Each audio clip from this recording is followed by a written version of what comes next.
Bordeaux. Ce candidat LFI promet de venir forcer votre serrure lui-même.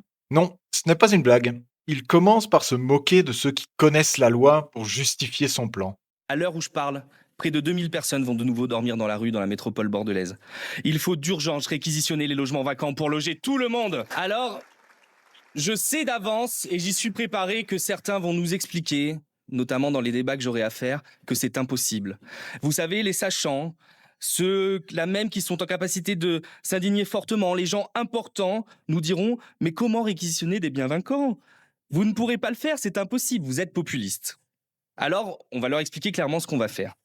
Déjà, notre patrimoine municipal inoccupé sera immédiatement réhabilité pour accueillir toutes les personnes à la rue et de manière inconditionnelle. Le mépris classique. Si on vous dit que c'est impossible ou illégal, c'est que vous êtes un sachant déconnecté. Mais attention, il ne parle pas juste des bâtiments de la mairie. Il parle de vos biens privés. Et regardez ce qu'il compte faire si vous refusez d'ouvrir. Ensuite, nous demanderons au service de la mairie de faire une étude précise et complète des biens inoccupés privés ainsi que de la raison de leurs vacances. Si ces biens sont inoccupés depuis longtemps, alors nous les réquisitionnerons. Si ces biens sont inoccupés parce que les propriétaires attendent le rebond du marché, ce qui est en train de se passer actuellement à Bordeaux, alors nous prendrons un arrêté de réquisition aussi. Et si la préfecture refuse, nous ferons quelque chose de très simple. Le maire de Bordeaux et l'entièreté de son conseil municipal ira ouvrir les portes lui-même, scellées, pour loger des personnes. C'est d'une gravité absolue. Ce monsieur vous dit calmement que si vous êtes propriétaire d'un bien privé et que vous attendez que le marché remonte pour vendre, ce qui est votre droit le plus strict, hein, il va le réquisitionner. Mais ça va plus loin.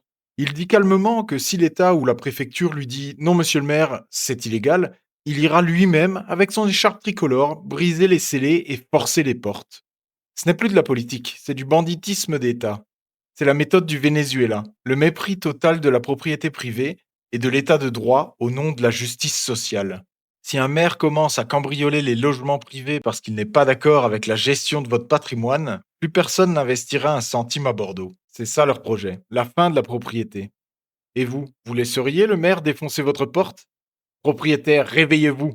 Partagez ça massivement avant qu'il ne soit trop tard.